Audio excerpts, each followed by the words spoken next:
بسم اللہ الرحمن الرحیم۔ السلام علیکم۔ حضرت عبداللہ بن مسعود رضی اللہ تعالیٰ عنہ نے ارشاد فرمایا، اس دنیا میں ہر شخص بطور مہمان ہے اور یہاں کی ہر چیز مستعار ہے۔ مہمان آخر کوچ کر جاتا ہے اور مستعار چیز واپس کرنی پڑتی ہے۔ انسان گناہ گار ہونے کے لیے اتنا ہی کافی ہے کہ جب اسے اللہ سے ڈرنے کو کہا جائے تو وہ یہ کہے کہ تم اپنا خیال رکھو۔ جب تم کوئی حاجت طلب کرو تو تھوڑی مانگو، اتنا نہ مانگو کہ دوسرے پر وبال بن جائے، کیونکہ جو کچھ تمہارے نصیب میں ہے وہ تمہیں ضرور ملے گا۔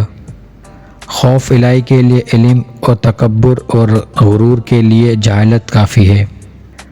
شکر نفس ایمان ہے۔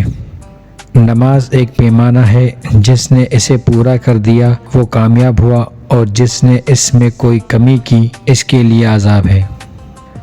ہر دن ایک فرشتہ پکار کر کہتا ہے کہ اے انسان، گمراہ کرنے والے بہت سے مال سے وہ معمولی مال بہتر ہے جو تجھے زندہ رہنے میں مدد دیتا ہے۔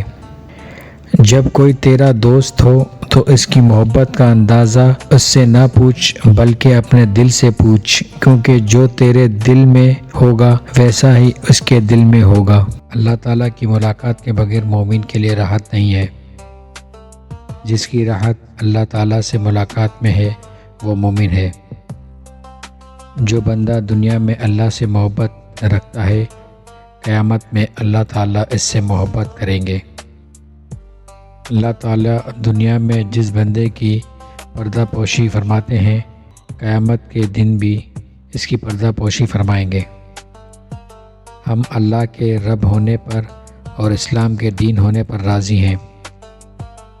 جب سے حضرت عمر رضی اللہ تعالیٰ عنہ اسلام لائے، ہم ہمیشہ غالب اور زبردست رہے۔ ہم بیت اللہ میں نماز پڑھنے کی طاقت نہ رکھتے تھے، یہاں تک کہ حضرت عمر رضی اللہ تعالیٰ عنہ اسلام لائے۔ حضرت عمر رضی اللہ تعالیٰ اسلام لائے تو قریش سے لڑنے، یہاں تک کہ خانہ کعبہ میں نماز پڑھنے، اور اس کے ساتھ ہم نے بھی پڑھی۔ اگر تمام عرب قبیلوں کا علم ایک پلے میں رکھا جائے اور عمر رضی اللہ تعالیٰ عنہ کا علم دوسرے پلے میں، تو عمر رضی اللہ تعالیٰ عنہ کا پلہ بھاری رہے گا۔ عمر رضی اللہ تعالیٰ عنہ کے ساتھ ایک ساتھ کا بیٹھنا سال بھر کی عبادت سے بہتر جانتا ہوں۔ حضرت عمر رضی اللہ تعالیٰ عنہ کا اسلام لے آنا دین کی فتح ہے۔ حضرت عمر رضی اللہ عنہ کی ہجرت دین کی نصرت تھی۔ حضرت عمر رضی اللہ عنہ کی خلافت رحمت تھی۔ حضرت عمر رضی اللہ عنہ جو بھی طریقہ اختیار فرماتے، ہم اس میں ان کی پیروی کرتے تھے اور وہ ہمیں سہل اور قابل عمل معلوم ہوتا تھا۔ اللہ تعالیٰ نے بندوں کے دلوں پر نظر فرمائی۔ قلب محمد صلی اللہ علیہ وسلم خیر القلوب تھا، اس کو اپنے لیے منتخب فرما لیا۔ اللہ تعالیٰ نے قلب محمد صلی اللہ علیہ وسلم کے بعد باقی قلوب پر نظر ڈالی، بس آپ کے اصحاب رضی اللہ تعالیٰ عنہ کے قلوب باقی بندوں میں سب سے بہتر تھے۔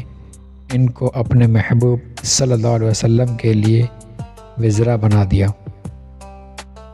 میدان جنگ میں نیند ایمان کی علامت ہے، اور نماز میں نیند شیطان کے اثر سے ہوتی ہے۔ مجھے اپنا وہ وقت یاد ہے جب میں 6 میں سے چھٹا تھا اور روئے زمین میں ہم 6 کے علاوہ کوئی مسلمان نہیں تھا۔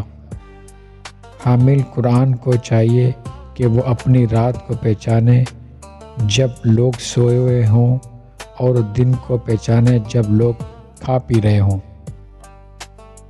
حامل قرآن کو چاہیے کہ وہ رونے والا، غمگین، دانشمند، بردبار، صاحب علم اور صاحب وقار ہو۔ صاحب قرآن کو چاہیے کہ وہ سنگ دل، غافل، شور مچانے والا، چیخنے والا اور سخت نہ ہو۔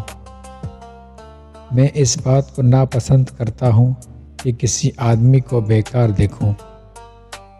جب تک تو نماز میں ہے تو بادشاہ کا دروازہ کھٹکھٹا رہا ہے، اور بادشاہ کا دروازہ کھٹکھٹانا تو اس لیے ہو جاتا ہے اگر تم باتیں کر رہے ہو تو جب اللہ تعالیٰ کا ارشاد یا ایھا الذین آمنو سنو تو اپنے کان اس طرف لگاؤ، کیونکہ یا تو کسی خیر کا حکم دیا جا رہا ہے یا کوئی شر ہے جس سے منع کیا جا رہا ہے۔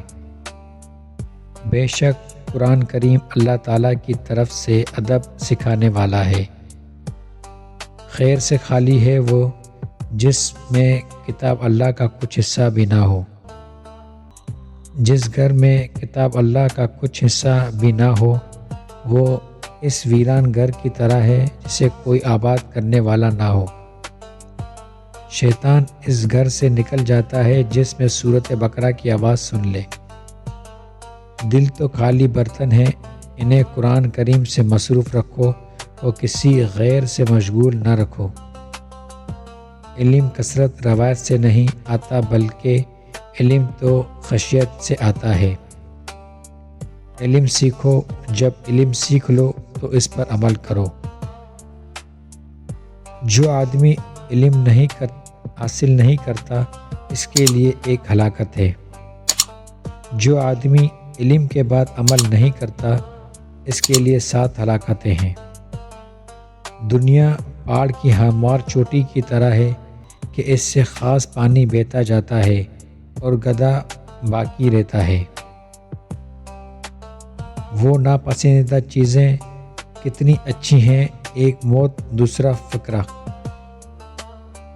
تم رات اور دن کی گزرگاہ میں کم ہوتی ہوئی مدت میں ہو۔ جو بلائی کو بوئے گا عنقریب وہ اسے رغبت سے کاٹے گا، جو برائی کرے گا وہ عنقریب ندامت سے اس کا پھل پائے گا۔ ہر کاشت کرنے والے کے لیے وہی ہے جو اس نے کاشت کیا۔ متقی رہنما ہے اور فقہ قائد ہے۔ حق بھاری اور کڑوا ہے، باطل ہلکا اور میٹھا ہے۔ عموماً شیوت طویل غم چھوڑتی ہے، دلوں کی سختیوں سے بچو۔ ہلاک وہ ہوا جس کے دل نے نیکی کی معرفت حاصل نہ کی اور برائی سے دور نہ رہا۔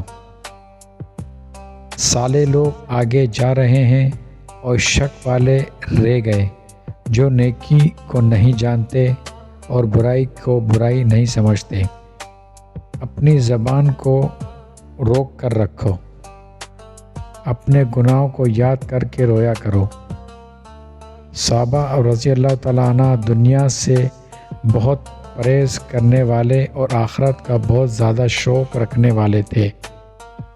جو آدمی اپنے آپ کو بڑھانے کے لیے فخر کرتا ہے اللہ تعالیٰ اسے گرا دیتے ہیں۔ جو عاجزی کی وجہ سے تواضع کرتا ہے اللہ تعالیٰ اسے بلند کر دیتے ہیں۔ سب سے سچا کلام اللہ کی کتاب ہے، سب سے مضبوط ہلکا تقوی کی بات ہے، سب سے اچھی رہنمائی انبیاء کی رہنمائی ہے، سب سے اعلیٰ بات اللہ کا ذکر ہے۔ تم نے بہت مضبوط گھر بنایا ہے اور لمبی امیدیں باندھی ہیں، حالانکہ عنقریب موت آنے والی ہے۔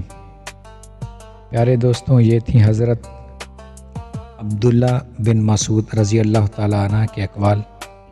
اگر آپ کو اچھے لگے ہوں تو اس چینل کو لائک، شیئر اور سبسکرائب ضرور کیجیے گا۔ ملتے ہیں اگلی ایک اچھی ویڈیو کے ساتھ، اجازت دیجیے گا۔ اللہ حافظ۔